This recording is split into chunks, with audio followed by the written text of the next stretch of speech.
नमस्कार भक्तजनों, आप सभी का इस भक्ति चैनल पर बहुत बहुत स्वागत है।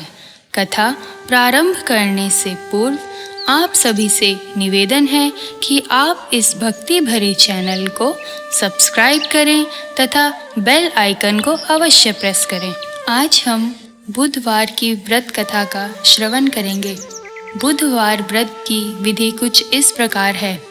ग्रह शांति तथा सर्व सुखों की इच्छा रखने वाले को बुधवार का व्रत करना चाहिए।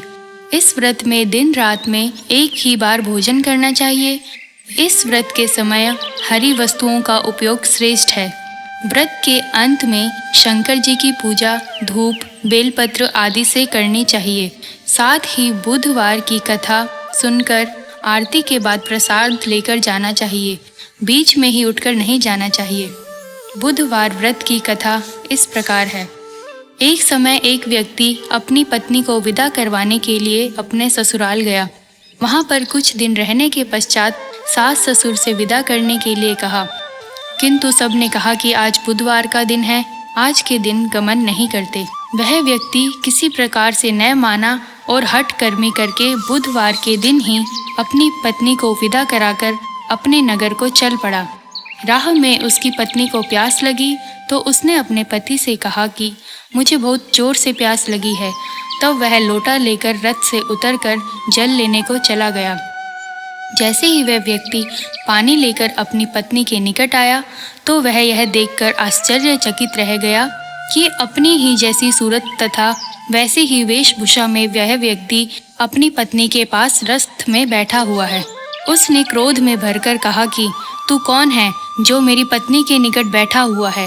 दूसरा व्यक्ति बोला, यह मेरी पत्नी है, मैं अभी अभी ससुराल से विदा कराकर ला रहा हूँ। वे दोनों व्यक्ति परस्पर लड़ने लगे। तभी राज्य के सिपाही आकर लोटे वाले व्यक्ति को पकड़ने लगे। स्त्री से पूछा, तुम्हारा असली पति कौन है? तब वह पत्नी शांत ही रही, क्योंकि दोनों एक जैसे थे। वह किसे अपना असली पति कहे? वह व्यक्ति ईश्वर से प्रार्थना करता हुआ बोला, हे परमेश्वर, यह क्या लीला है कि सच्चा झूठा बन रहा है। तभी आकाशवाणी हुई कि मूर्ख, आज बुधवार के दिन तुझे गमन नहीं करना चाहिए था। तूने किसी की बात नहीं मानी। यह सब लीला बुध देव भगवान की है। उस व्यक्ति ने बुध देव से प्रार्थना की और अपनी गलती के लिए क्षमा मांगी। तब बुध देव जी अंतर्ध्यान हो गए। वह अपनी स्त्री को लेकर घर आया तथा बुधवार का व्रत वे दोनों पति पत्नी नियम पूर्वक करने लगे। जो व्यक्ति इस कथा का श्रवण करता या तथा सुनाता है, उसको बुधवार के दिन यात्रा करने का दोष नहीं लगता है। उसको सर्व प्रकार के सुखों की प्राप्ति होती है।